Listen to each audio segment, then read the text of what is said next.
So, The Heart of Darkness and Apocalypse Now. Well, over the last week, I read Heart of Darkness, and I certainly have read a lot about Apocalypse Now. I've seen it. It's not something that is a huge. I'm not hugely keen on it in terms of. In comparison to other films, I should say. I don't know it as well as, I could probably tell you some other films, but I know enough about it, and I know enough about the production and the viewpoints and the craziness that happened in the jungle and et cetera, et cetera, et cetera. So I was at the library last week and pulled out, Heart of Darkness, and I just wanted to do a really quick review of this. I haven't done any of these before, and I just figured I would do this because it's fresh in my mind, and I did find some things that I think are pretty interesting about the book versus the film. But I just wanted to give a quick review. It won't be a long one, but just cover some basic points. But I think that this book, after reading this book, just shows how talented Francis Ford Coppola is as a filmmaker. Because I did find this book to be a chore to get through. And it wasn't so much that it was too poetic or too much of an expository book where so much exposition is just, put on display over and over and over again, which I felt it was. But, I do enjoy verbose books. That's fine for me. It's just a matter of perspective, and it's a matter of viewpoints, more, so to speak, about the characters.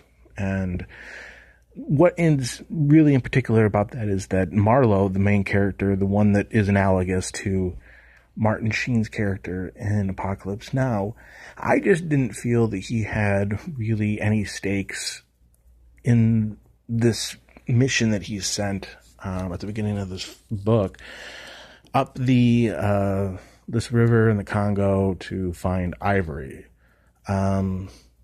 I just thought that, it was very, very apparent to me that Coppola made a really smart casting decision with Martin Sheen. And the reason why I bring it up right now is because it is about the viewpoints that I'm speaking of, is that he did want someone that would be a passive onlooker that was sort of looking around and sort of noticing everything that was going on as the American boat was going beyond enemy lines and into China over in Southeast Asia.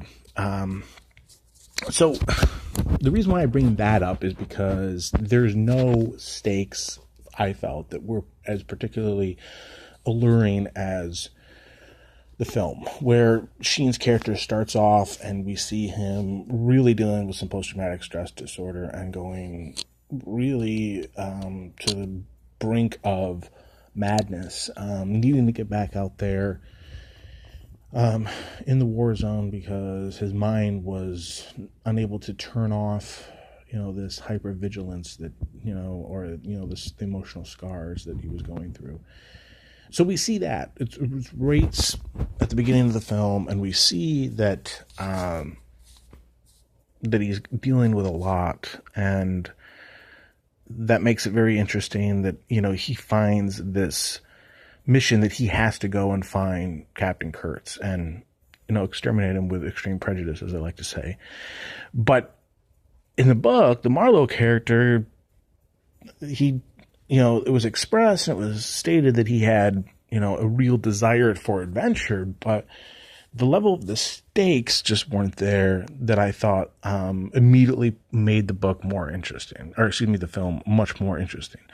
And it wasn't, because they were doing all these adventures, in terms of, the napalm scene or, having to stop the steamboat, and search for that boat and shoot, what turned out to be,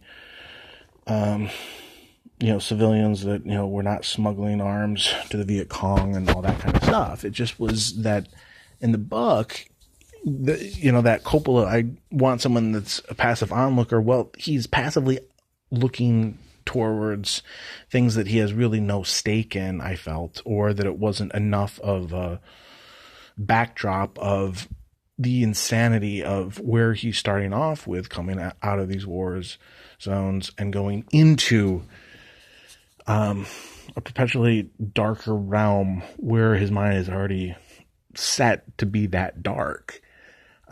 So, I mean, I don't know if you're listening, actually finds this to be particularly interesting, but it's certainly interesting as an actor, filmmaker, because it does go to show about how we're always trying to raise the stakes, always trying to find something more than just what's on paper or what appears to be, just the skinny of the story, so to speak, that they're just going up the river to either find Ivory or to kill Kurtz.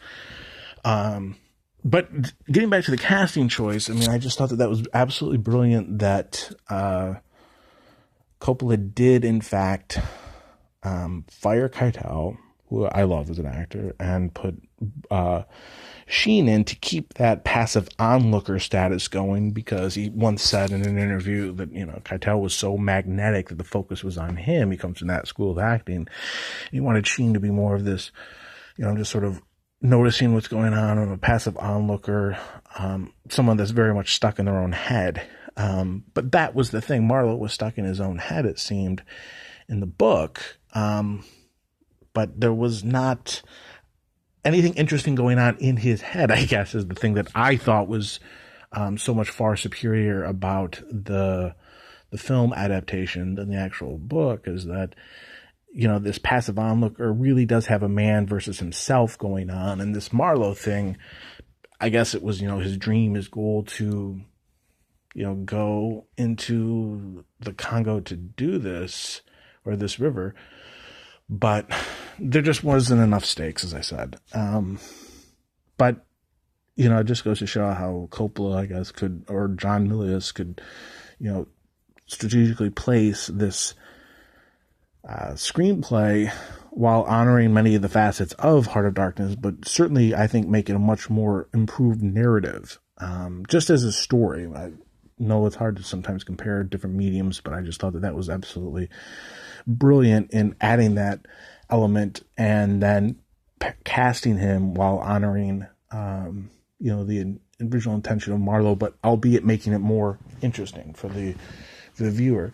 The other thing that was, I guess, really interesting was how the book ended, where Kurtz dies, Marlowe goes back and tells his fiancée that he's dead, and she wants to know what his last words were, and rather than say the horror, he lies and says, he said you, which was really interesting to, I guess, show that kind of cynical nature, that there's really nothing that can be said or done about capturing what was his final moments in that brink of total mental annihilation, that she probably wouldn't understand, or she would, go off on her own self-defeating tangent about, how she would process that. So I thought that was really interesting too. There was a lot of poetry in this book, which is great. I just didn't think in the context it really served anything. It wasn't more than the sum of its parts in a lot of ways, I guess, is the best way to phrase that.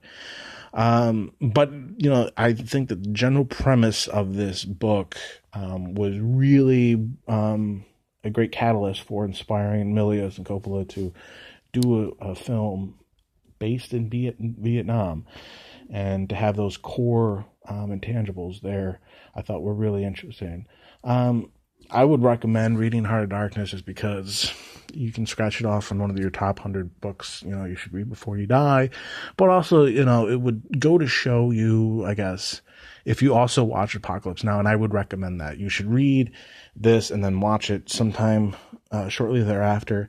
But do it in that order, just like they say, because it was hard also to, not see Brando saying, the horror, when it was Kurtz, the original Kurtz, and various things that I was just constantly trying to wonder if these were the inspirations.